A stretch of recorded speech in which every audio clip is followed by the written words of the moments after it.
आप दिल्ली में आप सर्वे कर लो, जितना सुलभ इंटरनेशनल सब में पंडित लोग काम कर रहे हैं। सुलभ में हाँ, पंडित जी लोग का नशा चढ़ा था ना हिंदू राष्ट्र बनाने का, अभी भी चढ़ा है। अभी भी चढ़ा है ना। तो नौकरी खाली दलित का गया कि ब्राह्मण का नहीं गया। अब दलित को छोड़िए, वो मजदूर था, मजदूरी कर लेगा वो। नहीं, जब जाएगा तो सबका जाएगा। सबका जाएगा ना। जाके मजदूरों का सर्वे करो ना एक बार, जितना सिक्योरिटी गार्ड से उनका सर्वे करो, सब जगह आपको मिल जाएंगे। आइए ना, हिंदू राष्ट्र में स्वागत है। सस्ता एजुकेशन का सबसे ज्यादा लाभ कौन ले रहा था? दलित तो थोड़े बहुत आ रहे थे ना रिजर्वेशन से। सबसे ज्यादा तो ब्राह्मण समुदाय के लोग थे ना। हम लोग जहाँ जाते थे, हर भाई चांसलर, प्रोफेसर, तमाम लोग खाली मिश्रा जी, झा जी, यही सब दिखते थे ना। कि सब राज पुरोहित नहीं बनोगे। वैसे भी मोदी जी ने अपमान कर दिया राज पंडितों का। इंदिरा गांधी से एक और गलती हुई, 18 महीने नहीं लगाया, 5 साल लगाना चाहिए था। इमरजेंसी। हाँ, मतलब आप 5 साल इमरजेंसी चाहते थे? हाँ, क्यों? दलितों के लिए स्वर्ण काल था ना, कोई पीटता उठता नहीं था। बहन जी, जिनको दलितों की बेटी कहा जाता था और पूरे देश के दलित उन्हें अपना नेता मानते हैं, लेकिन हम लगातार देख रहे हैं कि दलितों पर अत्याचार बढ़ रहा है। अभी हाल फिलहाल में एक बड़े अफसर ने आत्महत्या कर लिया, लेकिन बहन जी की तरफ से वैसी प्रतिक्रिया आती नहीं, कई बार तो आती भी नहीं। क्या कारण है? हाथी नहीं गणेश है, ब्रह्मा विष्णु में है। महेश। जो जितना जोर से जय भीम बोलता है ना, ब्लू गमछा पहनता है, मुझे डाउट होता है उसके नीचे कहीं भगवा तो नहीं है। अच्छा, अन्ना हजारे वाले आंदोलन क्या कहेंगे आप? तो उसका आउटकम देख लो ना, अभी कहाँ सोया हुआ बाबा। कभी ढूंढने नहीं जाते हैं? काला धन लाएंगे, रामदेव वही बिजनेसमैन बन गया। अगर मैं सवाल कर दूं कि दलितों के मुद्दे पर फला फला नेता क्यों नहीं बोल रहे हैं, तो उनके समर्थक फोन करके तुम्हारी ये कर देंगे, वो कर देंगे। अटल बिहारी वाजपेयी ने सब छीन लिया ना। आपने देश की अर्थव्यवस्था को ठप कर दी। आज कोई नेता एक दिन स्ट्राइक करके दिखा दे मुझे। तो दलितों पर अत्याचार बढ़ते जा रहे हैं, अत्याचार की संख्या बढ़ती जा रही है, क्या कारण है? तो अमृत मंथन जो हुआ था, तो देवों को मिला था अमृत। और प्रधानमंत्री तो संविधान को माथे से लगा। नहीं, तुम जिसको माथे से लगाते हो, जो आरएसएस ये कह दे ये बात कि हमने रामलीला ग्राउंड में 12 दिसंबर 1949 को नेहरू और अंबेडकर के पुत्र संविधान को नहीं मानता था, वो पावर में है। और खास तौर से बीजेपी की सरकार है और बीजेपी की माता हो भी रहा है। खुलेआम संसद मार्ग में संविधान की प्रतियां जलाई गई, कोई एफआईआर हुआ, कोई पकड़ा गया? संगठन को प्रधानमंत्री दुनिया का सबसे बड़ा एनजीओ कहते हैं, आप उस पर सवाल उठाएं? एकदम उठाएंगे। कार्रवाई क्यों नहीं हो रही है, आपको क्या लगता हाँ, कितने बाबा पकड़े गए? क्यों नहीं हो रही है? नहीं हो रही क्योंकि आरएसएस को क्रश कर देते तो अमृतकाल कैसे आता? हाँ, तो वही तो अमृत काल में तो सब भुगत रहे ना। बाबा साहब कभी नारा नहीं दिए सीएम पीएम, वो गवर्निंग कम्युनिटी बनाना चाहते थे कि हमारे लोग पढ़ें, कॉलेज जाएं। वही लोग पावर में हैं, वही लोग पावर में है ना, जो कि मनुस्मृति को मानने वाले थे। मोदी जी से सवाल पूछो, कितने सेंट्रल यूनिवर्सिटी खुले हैं, कितने पब्लिक सेक्टर यूनिट खुले हैं? बता तो रहे थे रोजाना पता नहीं कितनी यूनिवर्सिटी खुली। नहीं तो कहाँ है, कहीं दिख तो नहीं रहा। प्राइवेट यूनिवर्सिटी को भी गिन ले रहे हैं, गलगोटिया। गलगोटिया के बारे में क्या कहेंगे आप? वो तो नमस्कार, लोकहित इंडिया में आप सभी का स्वागत है। मैं हूं मुझ कुमार। आज की डेट में भारत में राजनीतिक दल कोई भी हो, सबको दलित का वोट चाहिए। भले ही उनका काम दलितों के घोर खिलाफ हो, जघन्य अपराध उनके लोग करते हों, लेकिन फिर भी वोट सबको चाहिए। तो आज हम दिल्ली में पहुंचे हैं, दिल्ली यूनिवर्सिटी के प्रोफेसर डॉक्टर रतन लाल जी के पास, और आपसे हम समझेंगे कि देश में दलितों की राजनीति कहाँ तक पहुँची है और दलित कहाँ तक पहुँचे हैं। सर, बहुत बहुत स्वागत है आपका लोकहित इंडिया पर। सर, पहला सवाल तो यही है कि जैसे आज की तारीख में जितने भी राजनीतिक दल हैं, सबको दलितों का वोट चाहिए, लेकिन दलितों की स्थिति, जैसे अगर हम पिछले कुछ सालों में ही देखें, खासकर अमृतकाल की बात कर लें, तो दलितों पर अत्याचार बढ़ते जा रहे हैं, अत्याचार की संख्या बढ़ती जा रही है। क्या कारण है कि जो लीडर हैं, जो दलितों के नाम पर राजनीति करते हैं, क्या वो प्रयास नहीं कर रहे हैं या फिर सिर्फ दिखावा है? अमृतकाल है तो विषकाल भी होगा ना। तो अमृत मंथन जो हुआ था, तो देवों को मिला था अमृत और असुरों को विष।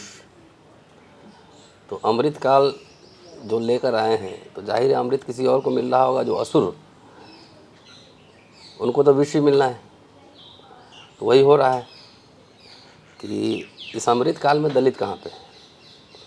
और ख़ास तौर से बीजेपी की सरकार है और बीजेपी की माता आरएसएस है। जो संगठन रजिस्टर्ड नहीं है, उसका मेंबर कौन है पता नहीं है। जब संविधान सौंपा गया 30 नवंबर को, उसने ऑर्गेनाइजर में एक संपादकीय लिखा कि संविधान में भारतीयता नाम की कोई चीज़ नहीं है, इससे बेहतर तो मनुस्मृति हमारा था, बहुत पहले, हजारों साल पहले। जिस संगठन को प्रधानमंत्री दुनिया का सबसे बड़ा एनजीओ कहते हैं, आप उस पर सवाल उठाएं? एकदम उठाएंगे। इतना बड़ा संगठन है तो झंडे वाला पर 7 स्टार होटल कैसे बन गया आरएसएस का मुख्यालय? बड़ा संगठन है भाई। बड़ा संगठन है तो मेंबरशिप लाइए ना, कोई कागज पत्र है कहीं कुछ? तो यही है। तो जो संविधान को नहीं मानता था वो पावर में है। तो जाहिर है कि संविधान और संवैधानिक प्रावधानों की धज्जियाँ उड़ाई जाएंगी, और हो भी रहा है। खुलेआम संसद मार्ग पर संविधान की प्रतियाँ जलाई गई, कोई FIR हुआ, कोई पकड़ा गया? सरेआम हिंदू राष्ट्र की बात कर रहे हैं। प्रधानमंत्री तो संविधान को माथे से लगाते नहीं, तुम जिसको माथे से लगाते हो उसको ख़त्म कर देते हैं। अडवाणी जी को पाँव छुए थे ना, साइड लाइन कर दिए। संसद में पहला दिन गए थे तो मत्था टेके थे, संसद बदल दिए, है ना। बाबा साहब ने कहा था ना कि हमने संसद के अंदर सारे बुद्धिस्ट सिंबल रखे हैं, राजध्वज हो, चाहे अशोक चक्र हो, मुद्रा हो, तो उसके जगह तो ये सिंगोल ले आए। सिंगोल किस चीज़ का प्रतीक है? सिंगोल तो राजतंत्र का प्रतीक है ना। तो माथे से लगाएं, इसका मतलब समझिए कि उनके धज्जियाँ उड़नी है। मैंने प्रधानमंत्री जिस चीज़ को माथे से लगा दे, बस जहाँ पर झुके कि समझ लिए खत्म है मामला। वो तो एग्जाम्पल मैंने दे दी ना, अच्छा, पार्लियामेंट बदल दिए ना उन्होंने। और संविधान कैसे लागू? देखिए, संविधान लागू होने का क्या मतलब है कि कानून के नज़र में भी समान हो, प्रशासन के नज़र में भी समान हो। इतना बाबा लोग धर्म संसद कर रहा है, खुलेआम कह रहा है कि मनुस्मृति लागू करेंगे, हिंदू राष्ट्र बनाएंगे, किसी पे कोई कार्रवाई हो रही है? कार्रवाई क्यों नहीं हो रही है? आपको क्या लगता कहाँ कितने बाबा पकड़े गए? है क्यों नहीं हो रही है? मैं ये नहीं हो रही क्योंकि वही लोग पावर में हैं। वही लोग पावर में है ना जो कि मनुस्मृति को मानने वाले थे। RSS ये कह दे ये बात कि हमने रामलीला ग्राउंड में 12 दिसंबर 1949 को नेहरू और अंबेडकर के पुतले नहीं फूके थे, कह दे। RSS कह दे कि हम ऑर्गेनाइजर में हमने नहीं छापा था लेख संविधान के खिलाफ। RSS ये कह दे कि अटल बिहारी वाजपेयी ने संविधान समीक्षा के लिए कमेटी नहीं बनाई थी, कह दे ना। आप इतिहास के बड़े विद्वान माने जाते हैं। छात्र हूँ जी ये आप मानते हैं। तो ये जो आप बातें बता रहे हैं कि RSS ने ऐसा ऐसा किया, ये बातें जन सामान्य को पता क्यों नहीं है? किसकी लापरवाही है? लापरवाही नहीं, लोगों को जो पॉलिटिकल पार्टी थे, चाहे बड़े बड़े संगठन थे, दलितों के संगठन, बड़े बड़े पार्टी थे, संगठन थे, उनको ये बात जन जन तक पहुंचानी चाहिए थी ना कि बाबा साहब के संविधान होने के क्या मायने हैं। हिंदू कोड बिल जब लेकर आए थे तो हिंदू महिलाओं के लिए था ना वो, तो ये बाबा लोग, हिंदू लोग क्यों विरोध किए थे?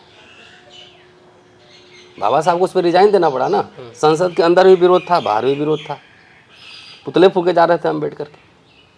तो ये जो इतिहास लोगों को नहीं पता है, इसमें कांग्रेस का कितना योगदान है? नहीं, हम तो सब पार्टियों कह रहे हैं ना। कांग्रेस से तो मैं कह ही रहा हूँ, एक बहुत बड़ी गलती हो गई। ऐसा क्या कारण लगता है आपको? जैसे मैं आ रहा हूँ, गलती पे आने दीजिए। RSS क्या संगठन है? क्या कांग्रेस पार्टी को, गांधी जी को, नेहरू जी को नहीं पता था? इंदिरा जी को नहीं पता था? जब बाबा साहब शेड्यूल कास्ट फेडरेशन के मैनिफेस्टो निकाल रहे थे तो साफ साफ लिखे थे कि RSS और हिंदू महासभा जैसे प्रतिक्रियावादी संगठनों से हमारा कोई समझौता नहीं होगा। गांधी को मारने वाले कौन लोग थे? संविधान को नहीं मानने वाले ये, गांधी को मारने वाले ये। तो ऐसा संगठन जिसके बारे में इतना रिपोर्ट है, सरदार पटेल ने खुद बयान किया था। कांग्रेस से गलती ये हुई कि RSS को क्रश कर देना चाहिए था,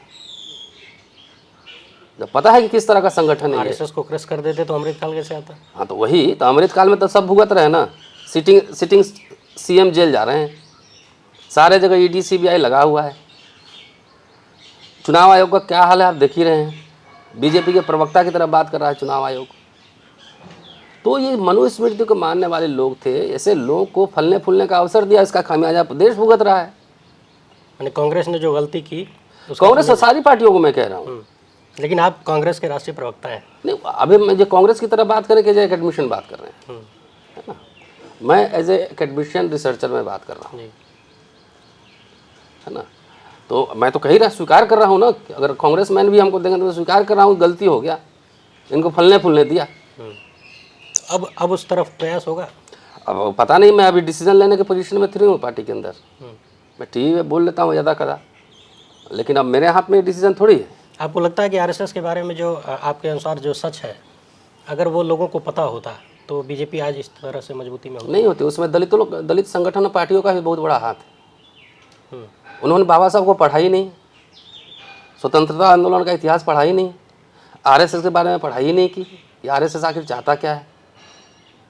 बाबा साहब को लेकर दो चीज़ें हैं। एक तो है कि उनकी मूर्ति बना के खूब पूजा कर ली जाए, हाँ, जो कि वही हो रहा है, बिल्डिंग भी बनाई, वही हो रहा है। और एक तो है कि उनको पढ़ के उनके रास्तों पर चला जाए। हाँ। तो आपको नहीं लगता कि ज़्यादातर राजनीतिक दल खाली मूर्ति की तरफ? तो मूर्ति में दलित लोग भी मूर्ति देख के खुश हैं। डीजे बजा के। हाँ, बाबा साहब एक बार बताइए, उनके 3 गुरु थे, बुद्ध, कबीर, फूले। उन्होंने चंदा तो लिया ज़िंदगी भर, किसी की मूर्ति बनवाई क्या? भूषण प्रिंटिंग प्रेस खोले, मूक नायक निकाला, जनता अखबार निकाला, कॉलेज खोले, संस्थाएं खोली, पीपल्स एजुकेशन सोसाइटी खोला। तो बाबा साहब मूर्तियों में है कि किताबों में है? बाबा साहब तो स्पष्ट रूप से मूर्ति के खिलाफ भी थे। एकदम खिलाफ थे ना, भक्ति के खिलाफ थे। उनका लाइन है ना, बुद्धा से लिया, अप्प दीपो भव, अपना दीपक स्वयं बनूं। क्या दलित राजनीति में दिख रहा है आपको कि भक्ति राजनीति में भक्ति काल चल रहा है? देखिए, चाहे बुद्ध हो, कबीर हो, फूले हो, रैदास हो, अंबेडकर हो, ये लोग तर्क वितर्क करते थे ना, आर्गूमेंट करते थे। गोलमेज सम्मेलन में गए थे या संविधान सभा में गए थे बाबा साहब, तो वहाँ तोप लेके गए थे, विचार के साथ आर्गूमेंट कर रहे थे ना। दलित राजनीति में तर्क कहीं दिख रहा है आपको?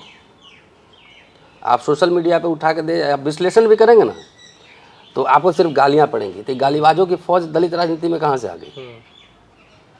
ये तो है, ये मैं भी देखता हूँ। जब अगर मैं सवाल कर दूं कि दलितों के मुद्दे पर फला फला नेता क्यों नहीं बोल रहे हैं, तो उनके समर्थक फ़ोन करके तुम्हारी ये कर देंगे, वो कर देंगे। हाँ, तो गालीबाजों की फौज, इसलिए दलित राजनीति का ये पतन काल है।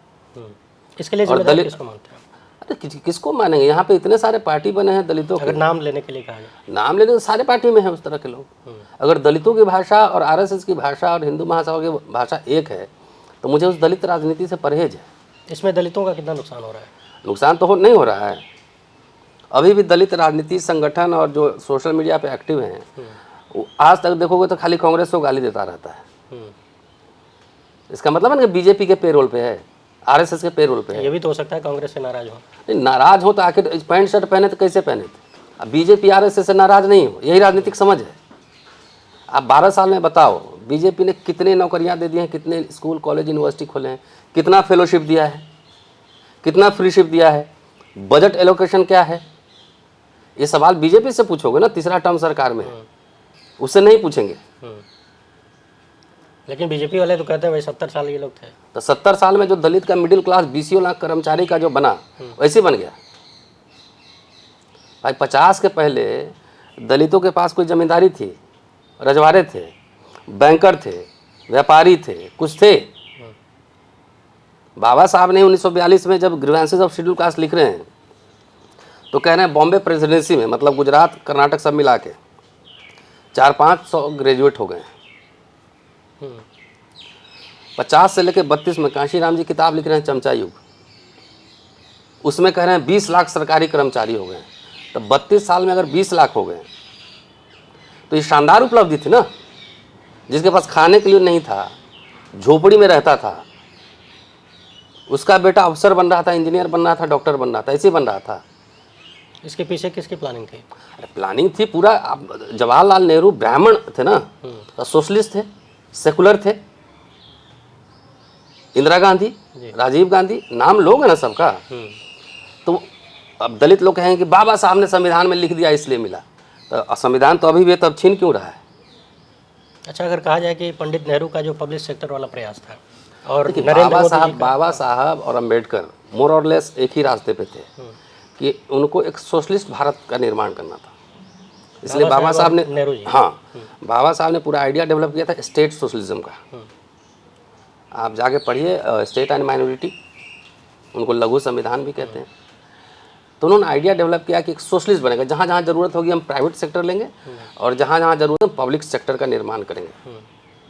ठीक है साहब? तो वो आइडिया एग्जीक्यूट हुआ ना भाई। बाबा साहब का परिनिर्वाण 56 में हो गया। उस समय तो इतना बड़ा पब्लिक सेक्टर नहीं था ना। वो नेहरू का आइडिया था, चाहे इंदिरा जी का आइडिया था, बैंक का नेशनलाइजेशन करना, रजवाड़े प्रीवी पर्स ख़त्म करना, जमींदारी उन्मूलन, हरित क्रांति, श्वेत क्रांति, दलितों को पट्टे पे ज़मीन देना, फ्रीशिप, स्कॉलरशिप, ऐसे हो गया। अगर वो लोग लागू नहीं करते तो संविधान तो अभी भी है ना, बाबा साहब का लिखा हुआ संविधान अभी भी है, तो अब कहाँ लागू हो रहा है? अगर जैसे आपने ये सारी चीज़ें याद दिलाई कि कांग्रेस की सरकारों ने ये सब कुछ किया, ये बातें आप जनता को याद क्यों नहीं दिला पाते? तो हम तो रोज़ याद दिलाते हैं। पार्टी पीछे रह जाती है। पार्टी पीछे रह जाती है, पार्टी जाने, लेकिन मैं तो as a student of history रोज़ याद दिलवाता हूँ। आप अगर मेरे भाषण सुनते होंगे कभी कभार, तो उसमें तो इसी पे पूरा फोकस रहता है। अच्छा, आपने जो अभी जो पॉइंट्स बताए प्रीवी पर्स वगैरह, इसी को लेकर आप इमरजेंसी को डिफेंड करते हैं। हाँ वो आपका एक बड़ा चर्चित भाषण है, हाँ। तो उसमें क्या किन किन मुद्दों को आप याद दिलाते हैं? इंदिरा गांधी से एक और गलती हुई, 18 महीने ही लगाया, 5 साल लगाना चाहिए था। इमरजेंसी, हाँ मतलब आप 5 साल इमरजेंसी चाहते थे? हाँ। क्यों? दलितों के लिए स्वर्ण काल था ना, कोई पीटता उठता नहीं था, एडमिशन मिल रहा था, फ्री मिल रहा था, पकड़ पकड़ के नौकरियां लगाई जा खाली रही थी। दलितों के लिए क्यों था वो? अरे सबके लिए था, लेकिन दलितों के पास कुछ नहीं था। अगर बैंक का नेशनलाइजेशन हुआ तो पंडित जी उसमें काम नहीं किए, मैनेजर जीएम बने कि नहीं? हम तो उल्टा सवाल अब पूछ रहे हैं पंडित जी लोग से। अब दलित को छोड़िए, वो मजदूर था, मजदूरी कर लेगा वो। पंडित जी लोग को नशा चढ़ा था ना हिंदू राष्ट्र बनाने का, अभी भी चढ़ा है। अभी भी चढ़ा है ना। तो हम तो बार बार, हमारे मित्र रविकांत एक लखनऊ वाले, वो कहते हैं कि पंडित नेहरू ने कलम और सरस्वती को प्रतीक माना और आरएसएस ने फरसा को प्रतीक माना। तो जितने पब्लिक सेक्टर यूनिट बने, university, college, AIIMS, medical colleges, IIM, तमाम nationalisation of bank, Maharatna company, Navratna company बने, तो उसमें सबसे ज़्यादा नौकरी कौन कर रहे थे? सस्ता एजुकेशन का सबसे ज़्यादा लाभ कौन ले रहा था? दलित तो थोड़े बहुत आ रहे थे ना रिजर्वेशन से, सबसे ज़्यादा तो ब्राह्मण समुदाय के लोग थे ना। हम लोग जहाँ जाते थे, हर वाइस चांसलर, प्रोफेसर, तमाम लोग खाली मिश्रा जी, झा जी, यही सब दिखते थे ना। आज भी तो बड़ी संख्या है। आ रहा हूँ मैं अभी, सारे सेक्रेटरी, ये डायरेक्टर, ये जीएम, सब वही थे। तो गरीब भारत था, नेहरू, इंदिरा, तमाम राजीव गांधी ने जो पब्लिक सेक्टर बनाया, तो आपको सस्ता एजुकेशन दिया, सरकारी नौकरी दी और पेंशन भी दिया। इंदिरा जी ने पेंशन दिया 72 में। आज भी बहुत लोग पेंशन ले रहे होंगे ना। देखिए, एक rightist, दक्षिणपंथी, pro corporate Atal Bihari Vajpayee ने छीनना शुरू कर दिया। तो नौकरी खाली दलित का गया कि ब्राह्मण का नहीं गया? नहीं, जब जाएगा तो सबका जाएगा। सबका जाएगा ना। जिसके पास ज़्यादा होगा उसका ज़्यादा है ना। हाँ, जिसके पास ज़्यादा है ज़्यादा जाएगा। पेंशन गया तो खाली दलित बैकवर्ड का गया, ये पंडित जी का भी गया। आज दिल्ली में आप सर्वे कर लो, जितना सुलभ इंटरनेशनल, सब में पंडित लोग काम कर रहे हैं। सुलभ में? हाँ, अच्छा। जाके मजदूरों का सर्वे करो ना एक बार, जितना सिक्योरिटी गार्ड से उनका सर्वे करो, सब जगह आपको मिल जाएंगे। आइए ना, हिंदू राष्ट्र में स्वागत है। शिक्षा महंगा हो गया, अशोका में पढ़ा लेगा भाई। पहले एक राष्ट्र निर्माण का एक ध्येय था ना, तो सब लोगों ने जवाहर नवोदय विद्यालय फ्री में पढ़ाई हुई, सबकी हुई। तो उसमें खाली दलित पढ़ रहे थे कि सब पढ़ रहे थे? उसमें फीस लग गया, मोदी जी उसमें फीस लगा दी। लेकिन जब फीस लगेगी तो ज़्यादा नुकसान किसका होगा? ज़्यादा नुकसान जिसका हो, लेकिन नुकसान तो सबका हो रहा है ना। जैसे जो अपर कास्ट के लोग हैं वो थोड़े बहुत सक्षम हैं, तो ठीक है, कोई बात नहीं, लेकिन ज़्यादा नुकसान तो तो दलितों का। पढ़ के नौकरी कहाँ करोगे? नौकरी मिलेगी नहीं। अडानी के यहाँ चौकीदारी करनी पड़ेगी, वो तो दिख रहा है ना। इसीलिए मैं कहता हूँ कि छोड़ो ना दलित बैकवर्ड को। पंडित जी आइए, आपका भी स्वागत है हिंदू राष्ट्र में, ले मजे। अच्छा, कुछ मजे गिना दीजिए हिंदू राष्ट्र के। तो ले रहे हैं ना मजे। अब पहले इंटेलेक्चुअल बने, समाज के अगुआ माने जाते थे, इंटेलेक्चुअल बने ना भाई। जब नेहरू ने कहा कि डॉक्टर बनो, इंजीनियर बनो, स्कूल कॉलेज जाओ, ये करो वो करो, सब किया, तो आप डॉक्टर इंजीनियर बने।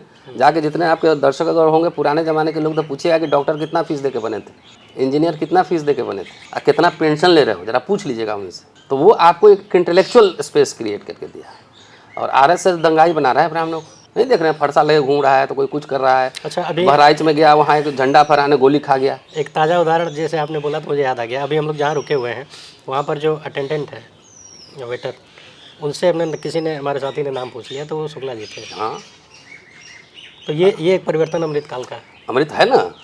तो अमृत काल में सारे ब्राह्मण क्या राजपुरोहित बनेंगे? तो फैक्ट्री में काम कौन करेगा? रिक्शा कौन चलाएगा? वेटर कौन होगा? सारे हम तो इसलिए ब्राह्मण समाज को जागृत करने की कोशिश कर रहे हैं। लेकिन आप दलित विचारक हैं। नहीं तो क्या हम ब्राह्मण पे नहीं? पंडित जी दलित पे बोल सकते हैं, हम ब्राह्मण पे नहीं बोलेंगे? मेरे बात का वो असेसमेंट करें, मूल्यांकन करें कि जो बात मैं कह रहा हूँ कि इंडियन रिपब्लिक और कॉन्स्टिट्यूशन से जो सबसे ज़्यादा मिला वो ब्राह्मण समुदाय को मिला है। पूरा मिडिल क्लास का फॉर्मेशन हुआ है। 4-4 लाख तनख्वाह ले रहे हैं अभी। कॉन्स्टिट्यूशन से दलितों को कुछ नहीं मिला और दलितों को ही मिला। तो दलित को हुक्मरान बनने का नशा चढ़ा था, इनको हिंदू राष्ट्र बनाने का नशा चढ़ा था। तो सबसे ज़्यादा नुकसान इन्हीं दोनों का होना है। दलितों का मिडिल क्लास तो सरकारी नौकरी से बना ना। बाबा साहब ने जब ग्रीवेंसेस ऑफ शेड्यूल कास्ट लिखा तो उसमें साफ तौर से लिखा कि नौकरी हमारे लिए, हमारे समुदाय के लिए जीवन मरण का प्रश्न है।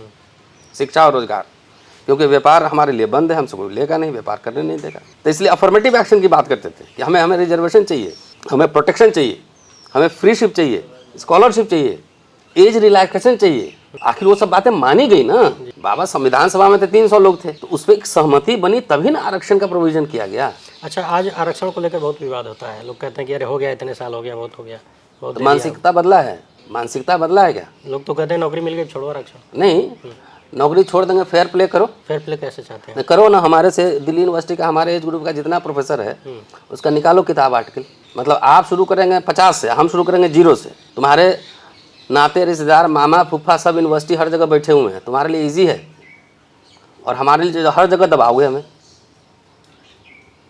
फेयर करो ना, हिम्मत है। आपको लगता है कि बड़े बड़े पदों पर बैठने के बाद भी दबाव में है? हाँ हाँ एकदम, हम तो कैंपस में बैठे हुए हैं भाई, दिल्ली यूनिवर्सिटी कैंपस में बैठे हुए हैं।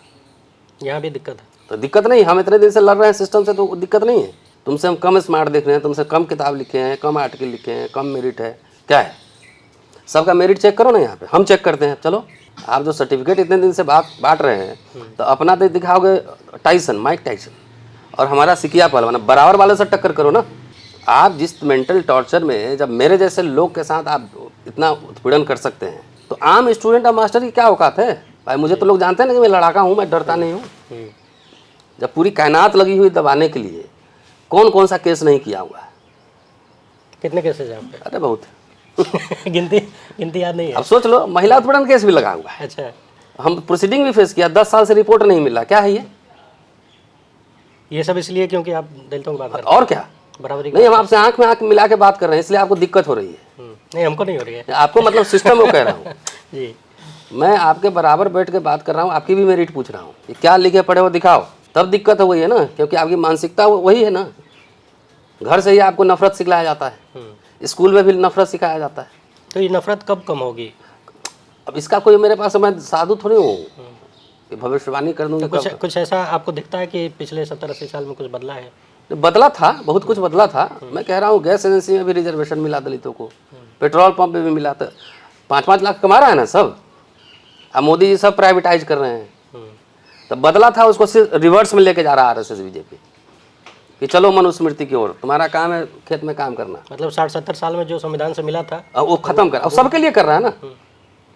ये पंडित जी कंफ्यूजन ना पाले, हमारा दोनों फूटेगा तो एक आपका भी फूटेगा। मैं तो ब्राह्मण समुदाय को लेकर चिंतित हूँ। निर्धन ब्राह्मण की कहानी पढ़ते रहे। वैसे भी ब्राह्मणों के पास जमींदारी कहाँ है, बहुत कम ही ब्राह्मण होंगे जिनकी जिम्मेदारी, वो भी तो सरकारी सिस्टम से ही बड़े थे ना, बाकी पुजारी उजारी का काम करते थे। तो इंग्लिश स्पीकिंग जो क्लास डेवलप हुआ, वो तो पब्लिक इंस्टीट्यूशन से डेवलप हुआ ना। जिनके पास पैसा हो तो विदेश भेज देंगे, और जो जिसकी कहानी हम पढ़ते हैं निर्धन ब्राह्मण, उनके बच्चों का क्या होगा? अच्छा, दलितों के अपलिफ्टमेंट में आप भारत के, आज़ाद भारत के किन नेताओं का योगदान सबसे बड़ा योगदान है इंदिरा गांधी, जगजीवन राम का। कांशीराम जी का? कांशीराम जी का नेशनल पॉलिसी नहीं बनवा पाए कोई। बहन जी का? उत्तर प्रदेश में किया, नेशनल पॉलिसी नहीं बनवा पाए। मैं क्या कह रहा हूँ, जैसे 10 साल आपने सपोर्ट किया कांग्रेस पार्टी को, तो आप उसमें शर्त रख देते कि 1000 दलित बच्चों को आप विदेश भेजने का स्कॉलरशिप देंगे, सरकारी ठेकों में हमारे समुदाय को आरक्षण देंगे। कुछ तो नेशनल पॉलिसी बनवाते ना। उत्तर प्रदेश देश नहीं है ना, देश तो बड़ा है उससे। एक भी अगर नेशनल पॉलिसी बनवाते कि बैकलॉग पूरा कर लो, तो होता कि भाई एक नेशनल पॉलिसी बना। मुझे आप बता दीजिए कौन सा नेशनल पॉलिसी बना है। यानी बहन जी पूरे देश के लिए, दलितों के लिए कुछ बड़ा प्रयास नहीं कर पाए? मैं खाली एज ए एनालिस्ट मैं कह रहा हूँ, आप बता दीजिए। अरे हम लोग तो आम एक्टिविस्ट हैं, कोई नेता तो है नहीं। नहीं, आप नेता हो गए हैं। नहीं, अभी नेता नहीं हैं हम। यूपीए 2 में, और मैंने मोन्टेक सिंह अहलुवालिया का इंटरव्यू किया था। चंद्रभान प्रसाद को जानते होंगे, वो भी थे मेरे साथ। मोन्टेक सिंह ने पूछा कि बताओ कि दलितों के लिए क्या किया जाए, तो उन्होंने कहा कि स्कॉलरशिप दे दीजिए। तो जितना यूजीसी जिसका नहीं जेआरएफ क्लियर होता है, जो राजीव गांधी नेशनल फेलोशिप मिल रहा है 40,000 45,000, वैसे आ गया। ये किसी ने कहा होगा ना, रिक्वेस्ट किया होगा। इस समाज को कुछ पता है? ये आपके प्रयासों से था? मेरे नहीं, मोन्टेक सिंह, चंद्रभान प्रसाद। अच्छा, रोस्टर की लड़ाई हुई अभी यूनिवर्सिटी वाले में, 200 पॉइंट रोस्टर सिस्टम में, तो फ्रंट पे हम ही लोग लड़ रहे थे ना। मुझे तो प्रोफेसर नहीं बनना था ना, इसी समाज के बच्चों को बनना था। कोई नेता लड़ा उसमें ही लोग, तो ये कह सकते हैं ना कि लड़के हम लोगों ने सरकार झुका लिया और 200 पॉइंट रोस्टर लगवा तो दिया। देश के दलित अभी किस दलित नेता पे भरोसा करें, किससे उम्मीद करें? अभी तो सब बीजेपी के साथ ही है, उससे कोलैबोरेशन करता है। कारण क्या है, सब बीजेपी के साथ क्यों सत्ता चाहिए ना सबको, व्यक्तिगत मुक्ति का मार्ग है। है? दलितों से कोई मतलब नहीं। क्या मतलब है बताओ ना, एक पॉलिसी बनवाया हुआ अभी जीतन राम मांझी, चिराग पासवान और ठावले, सब तो सेंटर में मंत्री है इनके सारे लोग भी मंत्री और नेता है ना। विधायक हैं। बताओ तो एक पॉलिसी बनवा दिया हो। यानी सबको खाली सत्ता चाहिए दलित के नाम। व्यक्तिगत मुक्ति, बाबा साहब का नाम लेता है, बाबा साहब से उलट काम करता है। बाबा साहब कभी नारा नहीं दिए सीएम पीएम, वो गवर्निंग कम्युनिटी बनाना चाहते थे कि हमारे लोग पढ़ें, कॉलेज जाएं, यूनिवर्सिटी जाएं, विदेश भेजे वो बच्चे। सरकार से 3 लाख रुपया लिया, अंग्रेज सरकार से। खाली वही नहीं ली ना, बीएचयू वाले भी ले रहे थे ना, पंडित जी लोग भी लिए थे, एएमयू वाले भी लिए थे। ये सब तो भूल जाता है ना लोग, इसलिए हम याद करवाते हैं। तो उनका तो था कि पढ़ा लिखा एक गवर्निंग कम्युनिटी बने। भाई पॉलिटिक्स तो कुछ ही लोग कर सकते हैं ना, एमएलए एमपी तो कुछ ही लोग बन सकते हैं, नौकरियां तो लाखों लोग कर सकते हैं ना। भाई मैं पॉलिटिक्स करूं या ना करूं, मेरा घर तो चल रहा है ना, सोशल वर्क में भी रहते हैं ना, ट्रैवलिंग करते उसमें भी खर्चा होता है ना। तो नौकरी नहीं रहता तो कर पाते हैं हम? बिल्कुल नहीं। तो बाबा साहब को जो मैंने पढ़ा वही मैं बात कह रहा हूँ। अब दलित समाज को नशा सबको लग गया है कि हमको एमएलए एमपी बनना है, तो कितना एमएलए एमपी बनेगा यार, ये बताओ ना। अच्छा, दलित समाज भी बिजनेस नहीं करना चाहता है, बिजनेस मैनेजमेंट पढ़ो, अब तो ग्लोबल दुनिया है ना। उसमें भी बड़ी संख्या में लोगों को हिंदू राष्ट्र चाहिए। हाँ, उसमें भी चाहिए ना कि नेता लोग बिकाऊ हो गया है, तो उसके साथ उसके जात का लोग बिकाऊ हो गया है। अच्छा, हर जात का नेता। बाबू जगजीवन राम खाली चमारों के नेता थे कि पूरे दलित समुदाय उनको मानता था ना। अम्बेडकर महाड़ों के नेता थे। तो ये भटकाव कैसे हुआ, हर जाति का एक नेता खड़ा हो अब गया? देखिए, आप असेस कीजिए कैसे भटकाव हुआ। बाबा साहब तो कहते थे कि मैं अल्पसंख्यक हूँ और इसीलिए हमें आरक्षण चाहिए, मुझे प्रोटेक्शन चाहिए। बाद में दलित लोग आए तो फिर बोले कि नहीं हम बहुसंख्यक हैं। बाबा साहब कहते हैं जाति का विनाश करेंगे, अब नेता कह रहे हैं जाति मजबूत करेंगे। तो जाति जाति के नेता पैदा हो गए, तो समुदाय का कोई आइडिया ही नहीं रहा ना। तो जाति जाति का नेता बन गए तो आरएसएस बीजेपी के लिए आसान होता है खरीदना ना। एक एक को तोड़ लिया, एक एक को तोड़ दिया। अब देखो ना भाई, ओम प्रकाश राजभर, उधर निषाद पाटिल, अनुप्रिया पटेल, इधर चंद्रशेखर भी आ गया है। उत्तर प्रदेश का एग्जाम्पल दे रहा हूँ मैं। अच्छा, एक खास बात और है कि और जितना वोट बटेगा उतना बीजेपी को फायदा है। ये तो रॉकेट साइंस थोड़ी है। ये जितने नाम आपने गिनाए, ये ज़्यादातर लोग जैसे इनके जब ये सरकार में है, सरकार के साथ है, तो जब पद देने की बात आती है, लाभ लेने देने की बात आती है, तो इनके परिवार वाले रिश्तेदार ही आते हैं। हाँ, बाकी जितना राम मांझी के कौन समधन दामाद कौन बेटा बेटा सब है बना हुआ। हम तो एक बार पूछे थे जीतन राम मांझी से कि आप सीएम रहे थे ना बिहार का, तो आप गया में खाली मुसहर समुदाय के लिए एक इंग्लिश स्कूल खोल देते 100 बच्चों का, कोई रोकता है आपको? क्या जवाब था उनका? हाँ करने लगे। हमने अपने समुदाय का इंग्लिश स्पीकिंग एमए पास बढ़िया लड़का दीजिए, उसके लिए हम क्राउड फंडिंग कर देंगे, लंदन पढ़ा देंगे। तो यही लोग चाहता है क्या उसके समुदाय के लोग आगे बढ़े, इंजीनियर डॉक्टर बने, वकील बने, बिजनेसमैन बने?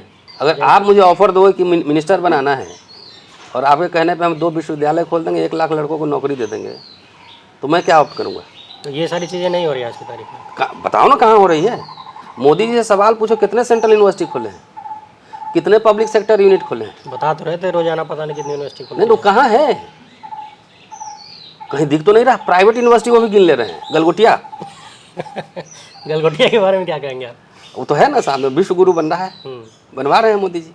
ये प्राइवेट यूनिवर्सिटी को भी गिन रहे हैं, जो कि पैसा प्रिंटिंग करने का मशीन बन चुका है। उसमें क्या क्वालिटी पढ़ाई होता है हम जानते हैं ना। तो दलितों को क्या संदेश देना चाहेंगे आप? कैसे उनका दिमाग कैसे खोलेंगे कि हिंदू राष्ट्र से अलग होइए और संविधान की तरफ जाइए? बाबा साहब हम बोल रहे हैं, जिनको सुनना है सुनो, ना सुनना ना सुनो। भाई अपना रिस्क लेके इतने एफआईआर, इतने मुकदमे झेल के हम तो आइडियोलॉजिकल बैटल में है ना आरएसएस बीजेपी से।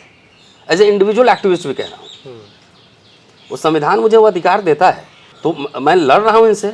अपना सारा नुकसान करके, पासपोर्ट नहीं है, वीज़ा रिजेक्टेड है, प्रमोशन 8 साल से रुका हुआ है, सब कुछ हो रहा है, एफआईआर है, इतने मुकदमे हैं, फिर भी लड़ रहे हैं। इसमें कोई दलित नेता आपके साथ आया? अरे ये सबको डर लगता है ना। अब जब सरकार के साथ रहोगे तो मोदी जी धमका देंगे ना, फिर मंत्रालय निकल जाएगा 1 मिनट में। हमको मंत्रालय में इंटरेस्ट नहीं है, हमको नीतियों में इंटरेस्ट है कि आप पॉलिसी क्या बनाते हैं। एक वक्त में कांग्रेस के लिए अल्पसंख्यक और दलितों का अगड़ों का बड़ा बढ़िया गठजोड़ था। अब वो दो अगरों का नहीं, सीधे ब्राह्मण, दलित और मुसलमान बोलिए, इसी तीन में पावर में रहते थे। और उससे होता है वेलफेयर स्टेट था ना, मिक्स्ड इकोनॉमी थी। तो जो सरकार जो फैक्ट्री बनाती थी या होटल चलाती थी तो उसमें सबको नौकरी मिलता था ना, पेंशन मिलता था। वो सब भाई अटल बिहारी वाजपेयी ने सब छीन लिया ना। हिंदू राष्ट्र बनाने चलते थे ब्राह्मण, तो आते आते पहले डिसइन्वेस्टमेंट मंत्रालय बन गया, पहला बेचाई वहीं से शुरू हुआ।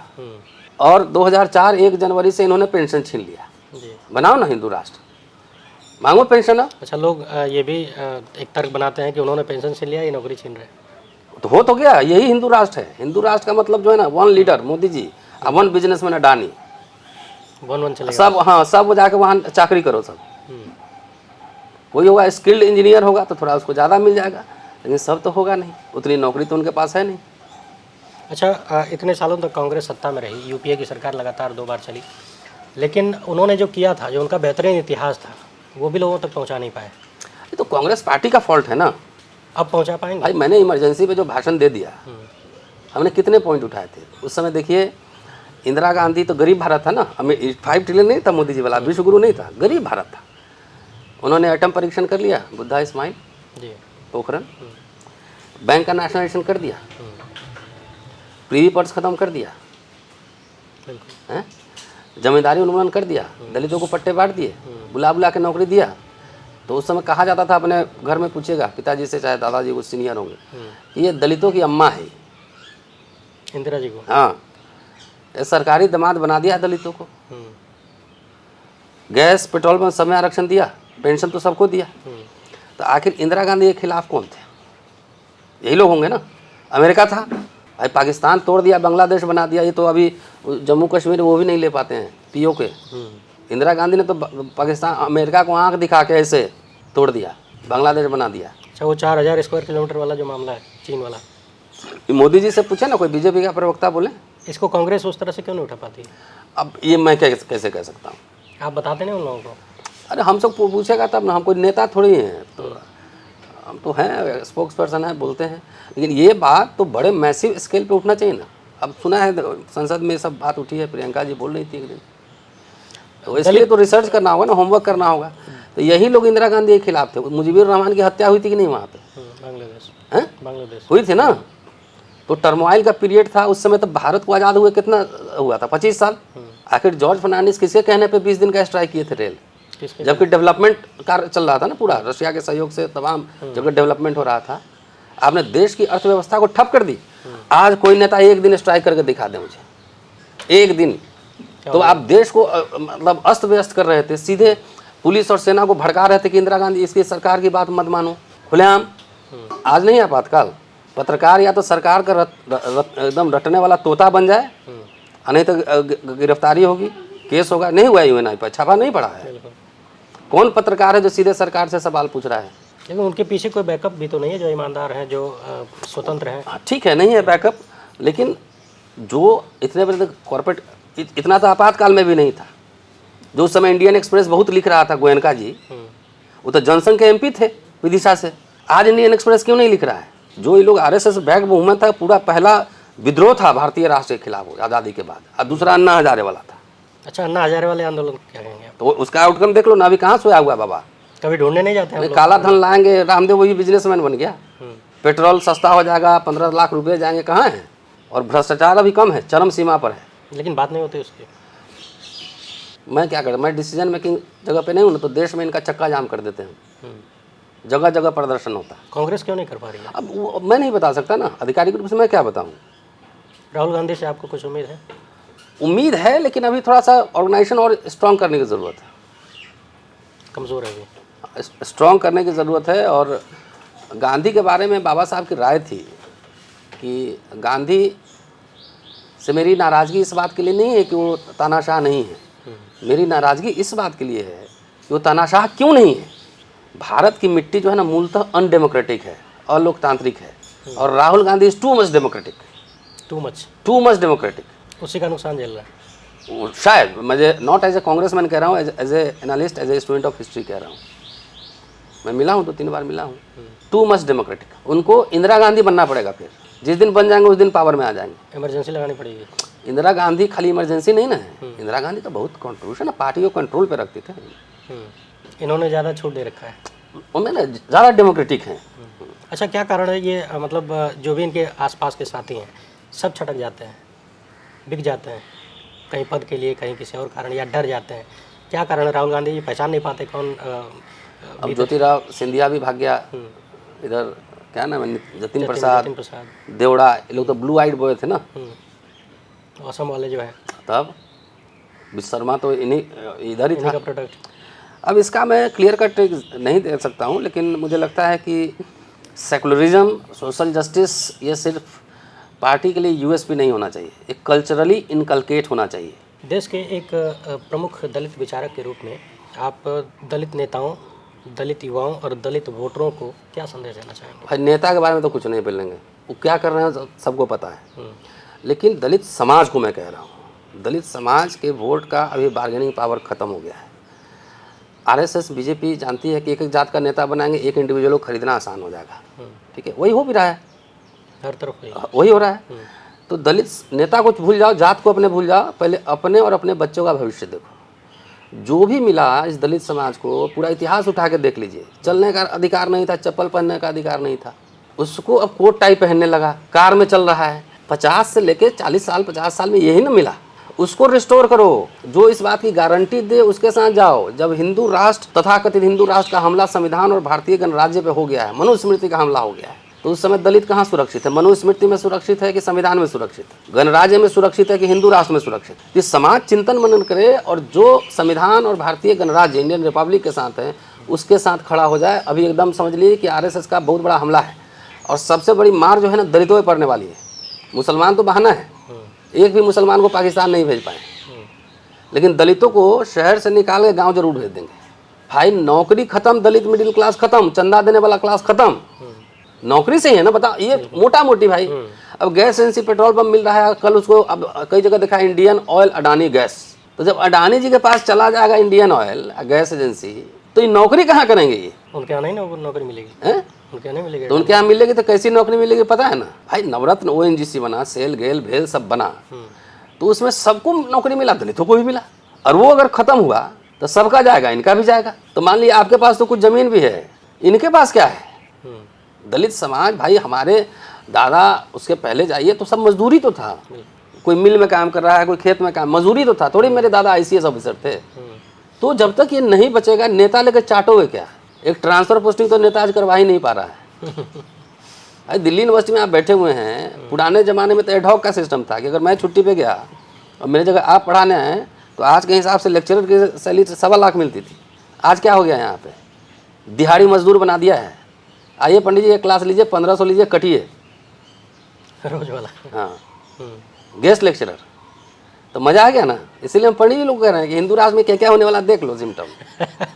तो कुल मिला के आप कहना ये चाहते हैं कि अब जाति देखकर वोट नहीं डालना है? नहीं, ये तो हम ब्राह्मण समुदाय को भी कह रहे हैं कि आप नशा, दलित समुदाय को भी कह रहे हैं कि एमएलए एमपी सीएम की नशा उतारिए, पहले पब्लिक सेक्टर बचाइए, निजीकरण रोकिए, अपने को बचाइए। पंडित जी को लोग भी कह रहे हैं कि सब राज पुरोहित नहीं बनोगे। वैसे भी मोदी जी ने अपमान कर दिया पंडितों का।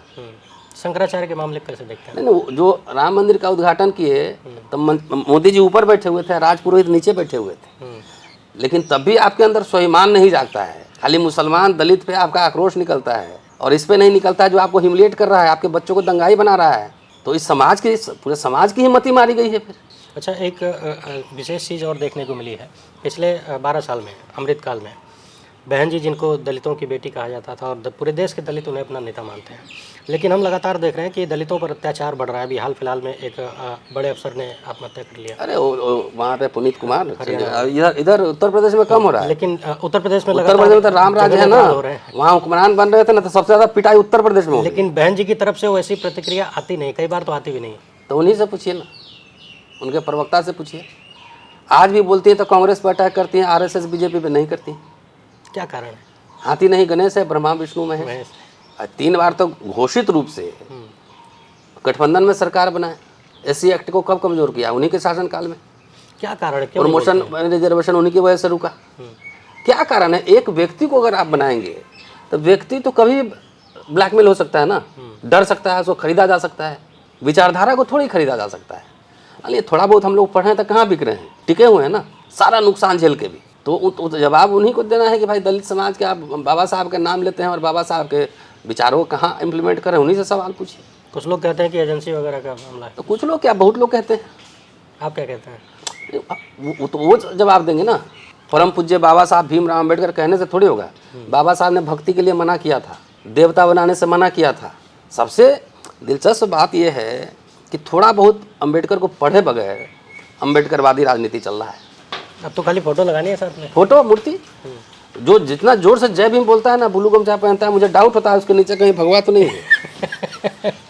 ऐसा भी होता है क्या? हाँ, मतलब एक वक्त में जिन लोगों ने जिस विचारधारा ने बाबा साहब को अपमानित किया, पुतले फूके, अपमानित पुतले फूके, इतने कल्याण पत्रिका में जाके देखिए इतनी गालियां दी, नीच कुल अम्बेडकर। तो कल्याण पत्रिका उठा के देखिए ना, उसमें मिलेगा ना, अब वो हीन जाति अम्बेडकर। अब वो जय भीम बोल सकते हैं। हाँ, अब खाली जय भीम मूर्ति करने से बाबा साहब का विचार थोड़ी फैलेगा। मैं तो कह रहा हूँ कांग्रेस पार्टी की भी गलती है कि जब उन्होंने बाबा साहब की राइटिंग्स एंड स्पीचेज छापा तो उसको प्रचार करना चाहिए था ना। बीजेपी तो कहाँ छाप रही है बताओ मुझे, तो खाली मूर्ति दिखा रही है, अब मूर्ति के नीचे उनके विचारों को दफन कर रही है। कोई नेता नहीं बोल रहा है, खाली मूर्ति और भवन चाहिए। यहाँ अम्बेडकर इंटरनेशनल सेंटर बना है ना, जाके कोई दलित उसको बुक करा ले, इतना महंगा है कि आप बुक ही नहीं करा सकते। तो बाबा साहब मूर्तियों में नहीं है, विचारों में है। कांग्रेस पार्टी ने ही, शरद पवार मुख्यमंत्री उसी समय छपा ना, राइटिंग स्पीच नहीं छपता तो विलुप्त हो गया रहता ना। वैसे भी विलुप्त ही है। अब तो आरएसएस छप ही नहीं रहा है। मुझे बता दीजिए कौन सा एडिशन आया है।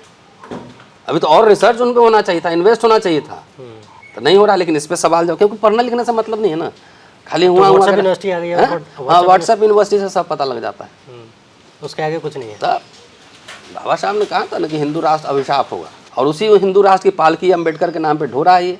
दलित पॉलिटिक्स, दलित समाज का सर्वाइवल तभी है कि वैसे शक्तियों के साथ और अपने आप को जोड़े। देखिए गंगा तो घी की नहीं बही कभी, ये मैं मानता हूँ, एट्रोसिटी तो हर समय होते रहे। लेकिन ये था ना कि भाई एक समय था जिसमें लोग कुछ मरहम लगाने भी चले जाते थे, ठीक है। इंदिरा गांधी बेलची गई थी ना, हाथी बैठ गए, हाथी पे बैठ के, और एक प्रतीक था जो गई, और उसके बाद फिर 80 में वापस आ गई, पूरे देश में जीत गई चुनाव। आजकल जात जात की पार्टी बना हो, जितना पिटाते रहो कोई नहीं जाता है पूछने। बोला कि अभी सरकार बनी बिहार की और सबसे ज़्यादा बुलडोजर चला है पासवान जाति के घरों पे, तो कोई पूछने नहीं जा रहा ना, बोले जीत ये तुम्हारा ठेकेदार, ये क्या नाम है, चिराग पासवान, जाके उसको बोलो, ठेकेदार साहब वोट दोगे उसको, अब प्रोटेक्शन चाहिए आपसे। अरे दलित वोट का एक समय कीमत था, ये कीमत किसने कम कर दिया? बहुत सारे, सबके महत्वाकांक्षाएं बढ़ गई ना, सबको एमएलए एमपी सबको बनना है, सीएम पीएम बनना है, उसके अलावा कोई नहीं, कुछ नहीं। मतलब व्यक्तिगत इन्वेस्टमेंट हुआ, हाँ, विचारधारा पे काम नहीं हुआ, समाज को खड़ा नहीं किया गया, समाज को नहीं खड़ा किया गया ना, समाज को तो इन्होंने बेचा गया। और यही सरकारी बाबू लोग चंदा देते थे, और चंदा दे के अपने पाँव पे कुल्हाड़ी मार लिए। तो कुल मिलाकर आपका कहना यही है कि जो दलित समाज है, जो नौजवान है, वो हिंदू राष्ट्र के बजाय संविधान की तरफ जाएं और बाबा साहब को पढ़ें। अरे पढ़े यार भाई, पहले सब सोचो नौकरी कैसे करें, पढ़ाई कैसे हो। शिक्षा काल स्कूल बंद हो रहे हजारों हजार, जाके बिहार के कॉलेज में देखो लैब नहीं है, बैठने का जगह नहीं, लाइब्रेरी नहीं, दीमक चाट रहा है किताब। शिक्षा श्रेणी का दूध है, नारे मत लगाओ। ये तो व्हाट्सएप पे खूब आता है, लेकिन हाँ, लेकिन पढ़ेंगे नहीं, खाली व्हाट्सएप यूनिवर्सिटी में चलाएंगे। जाओ भाई वहाँ पे स्कूल। भाई मैं तो गाँव से भाग के आया था दिल्ली, अगर मैं पढ़ता नहीं तो यहाँ बैठ के आपसे बात करता। और एक इंडिविजुअल की भी ताकत है कि बीजेपी आरएसएस के खिलाफ भी लड़ाई जारी है वैचारिक, और दलित जो ना गुमराह समाज है, गालीबाजों की जो फौज है, उसके खिलाफ भी लड़ाई जारी है हमारी। ये फौज किसने बनाई है? अब तो सोच लीजिए किसने बनाई है। जो ट्रेनिंग मिला हुआ, जिसके पास जो रहेगा वही देगा। हम तो ले रहे हैं भाई रविदास से, फुले से, कबीर से, अम्बेडकर से कि हम बहस करेंगे, तर्क करेंगे, आर्गूमेंट करेंगे। इन लोगों को किसने सिखाया? आप 30-40 साल का असेसमेंट कर लीजिए, पता लग जाएगा। इन लोगों ने तर्क करना नहीं सिखाया, बहस करना नहीं सिखाया, लिखना नहीं सिखाया। ब्राह्मण विदेश भेज देंगे तो कितना भेजे अभी तक, यूरेशिया भेज देंगे, तो जो भी 10-20 सिंपैथेटिक ब्राह्मण था उसको भी आपने शत्रु के खेमे में डाल दिया। ये भी दुश्मन है, ये भी दुश्मन है, ये भी दुश्मन है। दोस्त भी तो तलाश हो गए ना। बाबा साहब कांग्रेस मंत्रिमंडल में शामिल हुए कि नहीं हुए, ये मूर्ख लोग कभी नहीं बताएगा। उसी लखनऊ में 24-25 अप्रैल 1948 का भाषण है, जाके पढ़िए। ऐसा समाज मैंने दुनिया में कहीं नहीं देखा जो अपने हाथ में कुल्हाड़ी लेकर अपना पैर काट रहा हो। भारत का दलित समाज कोई शिक्षा पे, रोजगार पर, है ना। सिक्योरिटी पे कहीं कोई सेमिनार डिबेट देखा है आपने? किसी पार्टी के किसी नेता के एजेंडा पे है? मुझे बता दो। नेता लोगों को तो खाली अपना चाहिए। हाँ, तो समाज ना सोचे। समाज को सोचने लायक अरे कोई मैनिफेस्टो निकालता है? ये बताओ मुझे। बाबा साहब इंडिपेंडेंट लेबर पार्टी बनाए, मैनिफेस्टो निकाले। शेड्यूल कास्ट फेडरेशन बनाए, मैनिफेस्टो निकाले। रिपब्लिकन पार्टी बनाए, उसका भी मैनिफेस्टो तैयार किया। ये लोग क्या बोलता है? संविधान ही हमारा मैनिफेस्टो है।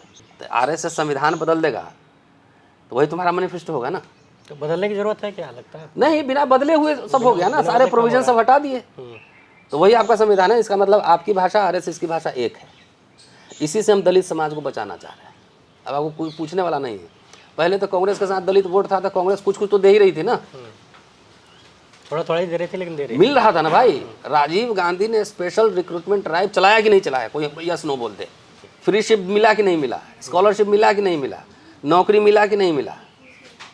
अब काहे नहीं हो रहा है? कहीं सुना है स्पेशल रिक्रूटमेंट ड्राइव हो रहा है? जो नॉर्मल है वो तो हो नहीं रहा है। वो नहीं हो रहा है। ये सब कोई बहस नहीं है। अरे भाई 1 लाख लोग अगर 1 लाख प्रति माह एवरेज के हिसाब से तनख्वाह पा रहा है तो कितना 100 करोड़ उसे घर में जा रहा है? पहले ये सोचो ना। 1 लाख आदमी 1 लाख पर मंथ, जोड़ लो कितना अरब रुपया 1 महीने में घर जा रहा है। ये सब कैलकुलेशन नहीं आ रहा है ना। ये सब हिसाब किताब नहीं, 10 साल बाद ये लोग नहीं समझेगा तो 10 साल बाद जो है तो एक सरकार रह गई ना तो कुछ नहीं करेगा। दलित मिडिल क्लास जो बना है ना, उसका पैंट शर्ट कोट उतार देगा, गले में टाई खाली छोड़ देगा। टाई छोड़ देगा। हाँ, बोलेगा कि बहुत चर्बी उर्बी बढ़ गया है, जाओ खेत में जाओ, मेहनत करो, नेचर के साथ रहो, मेहनत करो, बीपी शुगर सब ठीक हो जाएगा। अरे आप पता कीजिए, लड़कियों की शादी नहीं हो रही है, दलित बेटी में ओवर एज हो रहा है, क्योंकि सबको सरकारी अफसर चाहिए दामाद, है लिमिटेड। तो बिजनेस की ओर नहीं जा रहा है। बिजनेस क्यों नहीं कर रहे हैं? पता नहीं, सबको पता नहीं, सीएम पीएम डीएम खाली इतने ही दिखता है। चलिए, तो उम्मीद है आप दर्शकों को हमारी बातचीत बहुत अच्छी लगी होगी, बहुत कुछ जानने सुनने को मिला होगा। और उम्मीद ये भी है कि देश के जो नौजवान हैं, खासकर दलित समाज से और पंडित जी लोग जो हैं, उन्हें भी कुछ जानने समझने के लिए मिला होगा। बहुत बहुत धन्यवाद सर।